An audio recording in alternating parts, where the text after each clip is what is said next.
today's Hashi, I discuss the best and worst cities for first-time homebuyers, a home builder boom, and mortgage demand. Today is Wednesday, July 19th, 2023. I am Byron Lazine, and the Hot Sheet starts now.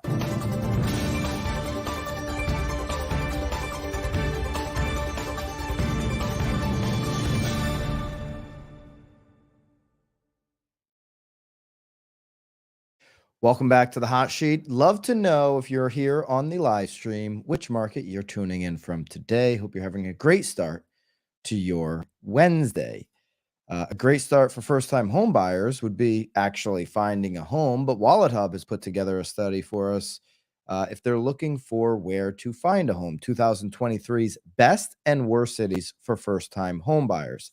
This is actually pretty detailed of a study, so I'm going to go through it, as much of it as I can. They took the top 300 markets here. WalletHub compared 300 cities of varying sizes across 22 key indicators of market attractiveness, affordability, and quality of life. So I'll go through each one of how they came up with this report, and then we'll start going through the entire list. If you're an agent, all right, if you're an agent on the live stream right now, or even listening to this on Apple or Spotify after the fact, there is so much in today's hot sheet that can be used in your next email newsletter, in your next blog, maybe in your next 5 to 10 email newsletters. I'll point out some areas where I think you could go and use a subject line. There's so much, not only in this topic, but the next topic as well, that could be used in speaking to your database. So if you're an agent, make sure that you pay attention. Maybe share this with an agent that you want to win, maybe not one that you want to beat you out for the next deal. All right. So they asked a panel of experts. All right. I wasn't on the panel, but I'm not saying I'm an expert, but they certainly didn't reach out to me. These are the experts that they use for the study. Brad Siegel, Kevin Boyle. Brad Siegel is a lecturer at the University of Colorado. Kevin Boyle is the Blackwood Director, Department of Real Estate. Benny Waller, William Carey Hulsey Faculty Fellow in the Culverhouse College of Business. Jake Wegman, Associate Professor, a lot of professors. Georgette Chapman Phillips, Lehigh University, and then John Banco, Wells Fargo faculty fellow. Anyways, the methodology. This is how they came up with this ranking. I think the top 5 is going to be a little eye-opening, okay? But how'd they come up with the top 5? To determine the most favorable housing markets for first-time homebuyers, WalletHub compared a sample of 300 U.S. cities varying in size across 3 key dimensions: affordability, real estate market, and 3, quality of life. They evaluated those dimensions using 22 relevant metrics, which are listed below. We're going to go through those real quick.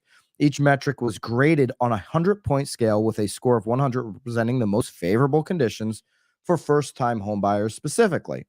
Data for metrics marked with an asterisk were available at the state level only. Finally, they determined each city's weighted average across all metrics to calculate its overall score and used the resulting scores to rank order for the sample. So large cities are more than 300,000 people, mid-sized cities 150 to 300, and small cities, you guessed it, less than 150,000. Affordability would total 1/3 of the 100 points, 33.33. And in affordability, you have housing affordability, triple weight, that is 14.28 points. The metric was calculated as follows: median house price divided by median annual household income.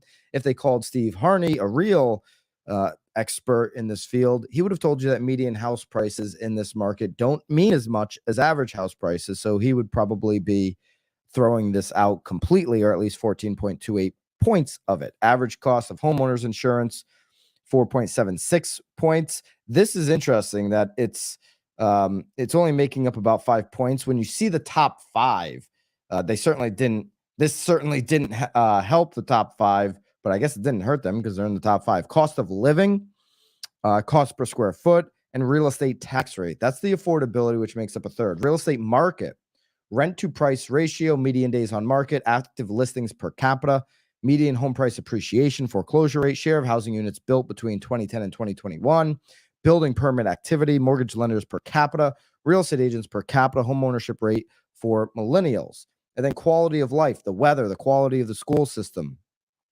Okay, quality of school system being 8.33 points. So the biggest driver in quality of life, driver friendliness. So driving, that's interesting. Job market, total home energy cost, violent crime rate, property crime rate. Going back to the experts, they didn't actually pull the data for this. They were asked these series of questions, okay? And that's kind of how they came up, I guess, with these categories. Okay, so let's go now to the actual top 10. Let's go to the top 10, and then if you want to start putting in, there's 300 markets here. So if you want to start putting into the chats any market in particular, we can see where they rank on this list of 300. Super detailed list. I'll go try to find them and give you the ranking. Okay. So with a total score at number 1, top 5, all in the same state, by the way. Let me know if you can guess the state in the chat real quick, actually. Top 5, all in the same state. Kind of interesting. Again, property tax definitely didn't, and driver friendliness definitely didn't come into account. It's a beautiful morning in Atlanta, but that would not be a guess on this. How about Oklahoma? It is not Oklahoma. Okay, the overall rank for the top 5 best places for first time. I'll do I'll do Oklahoma. Yes, I don't know if that was a guess. I will do Oklahoma. I will do Minneapolis for sure. Okay, top 5 locations for first time home buyers are Palm Bay, Florida, with a total score of 66.55, Cape Coral, Florida, Tampa, Florida, Port St. Lucie, and Orlando, Florida. If I'm a Florida real estate agent, I'm absolutely screenshotting this right here from the WalletHub article, and I'm going to my email database, and I'm saying Florida makes up, these 5 cities in Florida are the top 5 for first-time home buyers. I'd probably shorten that a little bit, but that's generally what I'm doing in an email subject line if I'm a Florida agent, okay? Then Surprise, Arizona comes in at number 6. Gilbert, Arizona comes in at 7. Boise, Idaho, prices have been dropping in Boise, comes in at 8. Chesapeake, Virginia comes in at 9, and Henderson, Nevada comes in at number 10. So those are your top 10 according to WalletHub for first-time home buyers. Let's go to the next 10. We have more Florida: Lakeland, Florida; Chandler, Arizona; Thornton, Colorado; Sunrise, Florida; Virginia Beach; Peoria, Arizona; Peoria. Thank you, Bobby. My Peoria. Boca, never been to Peoria. I'm sure it's a beautiful place, by the way. Boca Raton, Florida; Reno, Nevada; Las Vegas. I've been there. Know how to pronounce that one. That's at 19. Green Bay at 20. And so there's your top 20. All right, we wanted to go to, let me just give you so they had their 3 major categories: affordability, real estate market, and quality of life.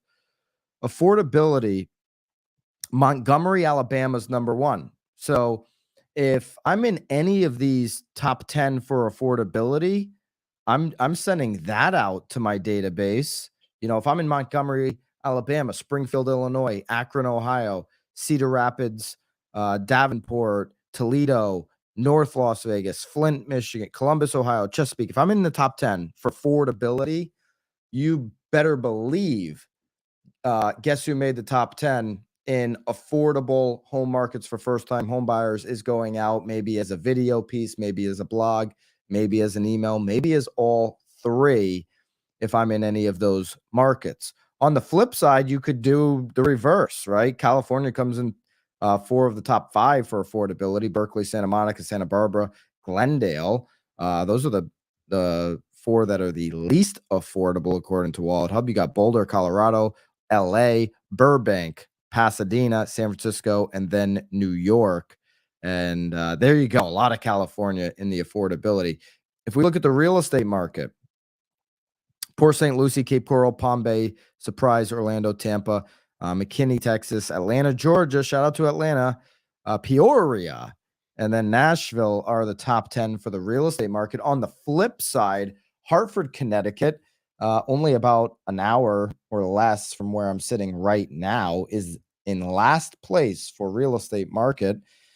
Coming in at 300. Fullerton, California, Burbank, California, Patterson, New Jersey, El Monte, California, Quincy, Mass, New Haven, Connecticut, Anchorage, Arkansas, Torrance, California, and Davenport come in the bottom 10 for real estate market. Okay. Quality of life. There you go. There's the bottom 10.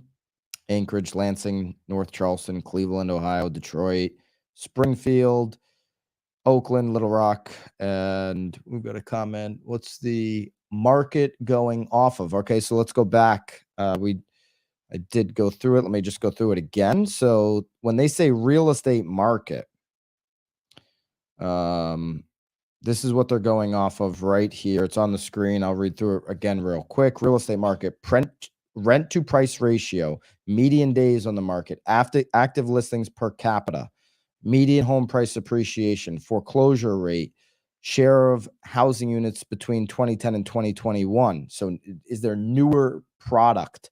That's why Hartford would be last place. There ain't no new product in Hartford, really. Connecticut only builds 2,000 units a year, okay? Building permit activity, mortgage lenders per capita, okay? Real estate agents per capita, and home ownership rate for millennials. So they take all those categories and they come up with their system. Rent to price ratio is the heaviest weighted, along with median home price appreciation. It's at 5.56 of the 33.33 points respectively. The rest are at 2.78 points. So good question. That's how they come up with a category real estate market, which again, Hartford came in dead last, and Port St. Lucie came in number one for that category, along with the other Florida. So let's go to quality of life. Let's go to the top 10. You know, if I've got quality of life top 10 in my market, I want to scream it from the mountaintops in my email in my next video. Tampa, Boca Raton, Palm Bay, Pembroke Pines, Miramore. Those are the top 5, all in Florida for quality of life. So you've got Florida really dominating all these categories for first-time homebuyers. Thornton, Colorado, Colorado Springs, Florida, Orlando, Florida, Alexandria, Virginia, and Clearwater, Florida. Florida's just all over this list. Okay, let's go back to total score. And we wanted to go to, we wanted to see if we could find Oklahoma. I know that was a shout out. We wanted to see if we could find Atlanta. Haven't seen Atlanta pop up anywhere so far on the list. Atlanta's a pretty expensive city. So first time home buyers, maybe that is why. You got Nashville came in 79th on the overall ranking list. And I'll just pick out some of these big ones as we're scrolling through. Austin, Texas, 97th on the overall list. Denver, 106. Fort Worth, Texas, 109. We've got Savannah, Georgia at 119. Knoxville, Tennessee at 123. Jersey City at 124. Sacramento is at 130. Norman, Oklahoma is on the list at 126. So I know we were asking about Oklahoma. Norman is on there at 126. Minneapolis is at 131. So Minneapolis 131. They ranked 90th in, what is that category? The first one, affordability. So Minneapolis 90th in affordability, 168 in real estate market, and 208 quality of life. Oklahoma City 134 overall, 93, 94 and 251 on quality of life for OKC. San Antonio 137 on the list. Tucson 138. Interesting. That 233 quality of life. I enjoyed my time in Tucson earlier this year. Miami, 149 on the list. The quality of life is there, but 274 was for Miami in that affordability. So that makes sense. What else haven't we found? Atlanta? Seattle? I mean, affordability is going to, just like Miami, affordability is going to crush Seattle. It's crushing San Diego at 249, Boston at 252.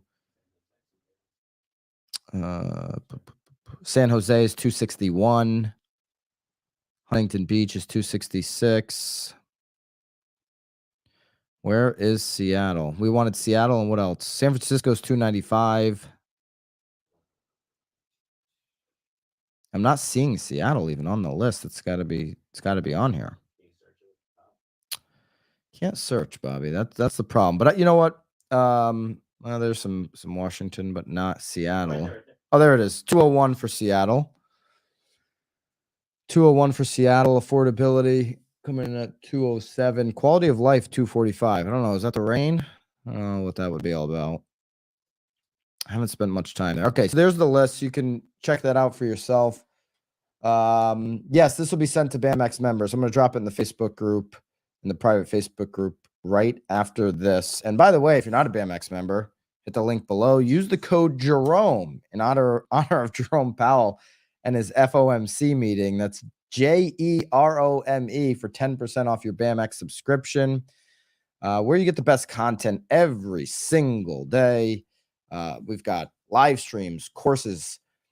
We have an after party happening today. So we've got the YouTube webinar, which we'll put that link down below. If you're not going to the YouTube webinar today, that's open to everybody. You should do that. And then after, where we answer questions and really go deep with Tom Story and the Broke Agent, that's BAMX members only for the after party. But I will drop this for BAMX members into the Facebook group. And I would be clipping it out and using it again in my content. Can't wait to dive into this on BAMX. It'll be up there momentarily. Okay, let's go over to whose market is this? Is it a seller's market or a buyer's market? I think we can all agree it's certainly a seller's market with inventory, but I would argue that it's a builder's market. Okay, homeowners don't want to sell, so home builders are booming. This is a report today in the Wall Street Journal. Okay, after mortgage rates shot up last year, Ivory Homes, one of Utah's largest builders, suddenly had few buyers for hundreds of homes it had under construction. So Clark Ivory, the chief executive, laid off 9% of his staff, and by January, he had slashed construction by nearly 80% from its 2022 peak. This is in the Wall Street Journal. Then, much to his surprise, sales of new homes started picking up. By May, even though mortgage rates weren't really budging, sales for all home builders were at their highest level since early 2022. You can look at that in almost every market that has substantial new construction. Despite the prices of new construction, and I have a big, issue with some of these prices, averaging $550,000 across the country. Now, median price being up over $450,000, both higher than the resale. But because of the lack of resale, people have to go and move up. They are being able to get a lower interest rate too by a lot of these builders. Okay, so Wall Street Journal says millions of homeowners have been reluctant to sell because they can't afford to give up the low mortgage rates that they have now. Only 1.08 million existing homes were for sale or under contract at the end of May. That's NAR's number, which includes under contract. We know that number is closer to 460,000 of actual active listings. It's the lowest level for that month. National Association of Realtor data going back to 1999 for existing homes, the way National Association comes up with that number. Okay, so this is pretty obvious, especially if you've been following along the hot sheet. These two charts that are down, that are going to be available for you in the daily download. Actually, the next three charts for daily downloads that are available in BAMX. If you're a BAMX member, I'd be using all of these. Okay, so let's go to the first one here. New single-family homes as share of all single-family homes for sale.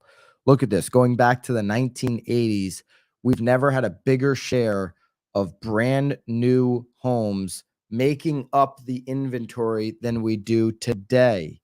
This is because of only one thing, the lack of existing homes on the market, okay?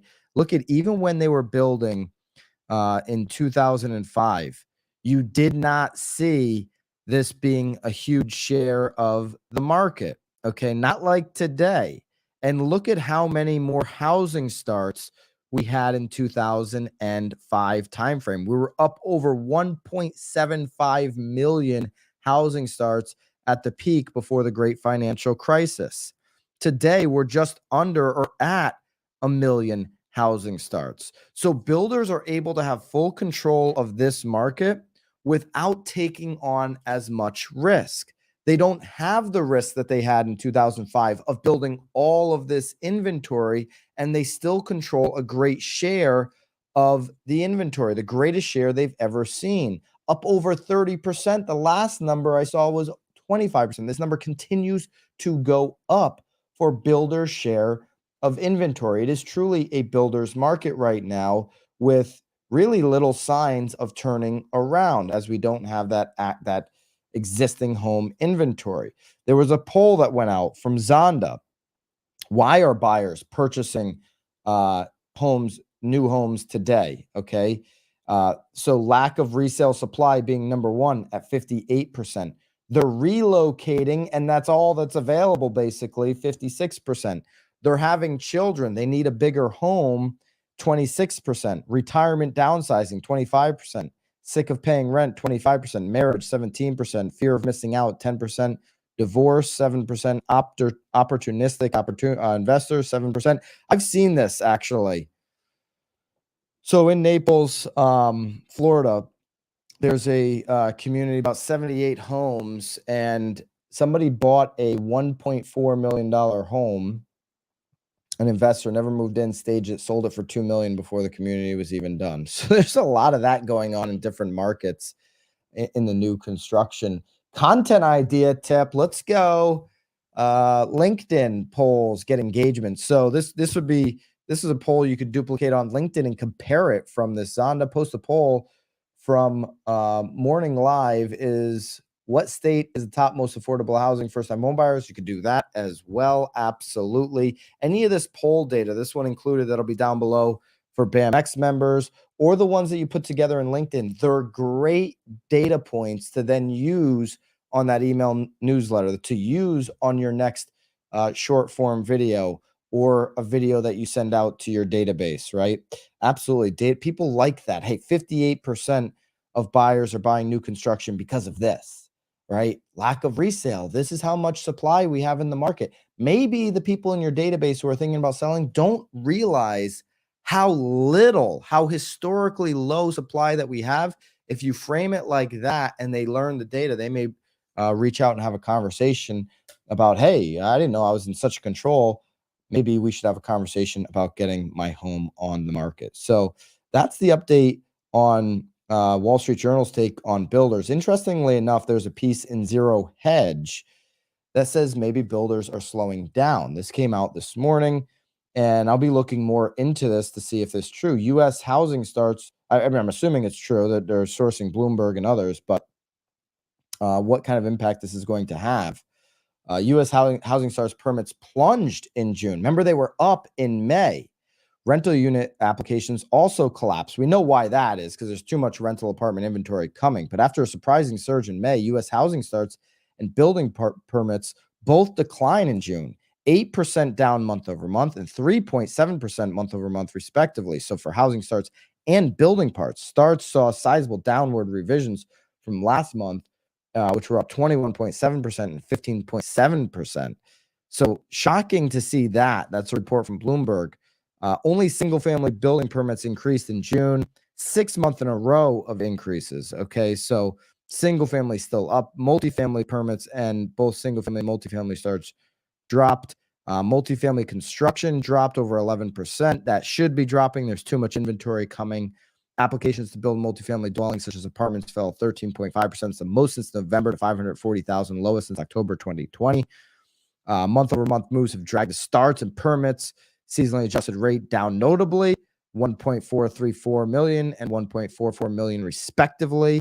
And then finally, Housing starts and completions remain well off of their 22 highs. Construction jobs remain very close to their highs. Okay, so a little update there on housing starts. There'll be more information coming out, but Zero Hedge, I feel like, was the first to kind of put some of that out. Mortgage Banker Association did put out their recent update on mortgage demand. Mortgage applications increase in the Mortgage Banker Association weekly survey, 1.1% from 1 week earlier, according to MBA. Okay. The market composite index is a measure of mortgage loan application volume, which increased 1.1% on a seasonally adjusted basis. On an unadjusted basis, the index increased 27% compared with the previous week. The refinance index increased 7% from the same week, previous week. I'm sorry. And then from the same week last year, it's down 32%. Here's the quote from Joel Kahn, Mortgage Banker Association Vice President. Mortgage rates declined last week as markets responded positively to incoming showing data that U.S. inflation continues to cool. Most rates in our survey declined, with the 30-year fixed rate falling to 6.87%. That trend seems to be taking shape again today, as we're continuing to see a cooling of the 10-year as we await what the Fed is going to do next week with this cooling inflation data. We keep getting good signs from the market and from the 10-year in particular. We're down to 3.743 today as we sit here at this moment in time. The 30-year fix did come down a little bit yesterday to 6.88, one of the lowest marks in the last 3 or 4 weeks. We're hopefully going to continue to see a lowering trend there. Of course, the 30-year week, which will come out, weekly from Freddie Mac will come out hopefully tomorrow. That's at 6.96. If we get that back down into the 6.8 range, the market so far today, it's been a little just sideways here. The market's doing good. It's green across the board, up almost 200 points for the Dow. S&P's up about 20 points to start the day. NASDAQ up over 30 points, about 0.25%. Reminder today, 3 o'clock, we do have the webinar that'll be down below for YouTube with Tom Story and Eric. The after party is going to be in BAMX. So if you're not a member of BAMX, become a member. Okay. This is like coffee money. You can use the code Jerome, get 10% off. It's the best deal in real estate. You get access to all of our courses, all of our best content, private Facebook group. I will be dropping all of that data on that first-time homebuyer study in there today. And it's literally coffee money. Legacy real estate media companies have been ripping you off for years. We're changing that. Get into BAMX and hit me up. Send me a DM on Instagram when you do at Byron Lazine. Also, hit me up in person in August. I'll be at the Tom Ferry Summit. We're probably going to do a BAM Bash. We're going to release that BAM Bash to BAMX members first. But if you don't have your ticket to the Tom Ferry Summit, this is the place to get the lowest ticket. Use code PRBAMSS. PRBAMSS. There's a link below to get to the Tom Ferry Summit this coming August 22nd to the 24th. Hope to see you in the webinar later today and in the after party with Eric, the broke agent, and Tom Story, working your direct YouTube questions. Until then, have a great day. I'll see you in the morning, and toodaloo.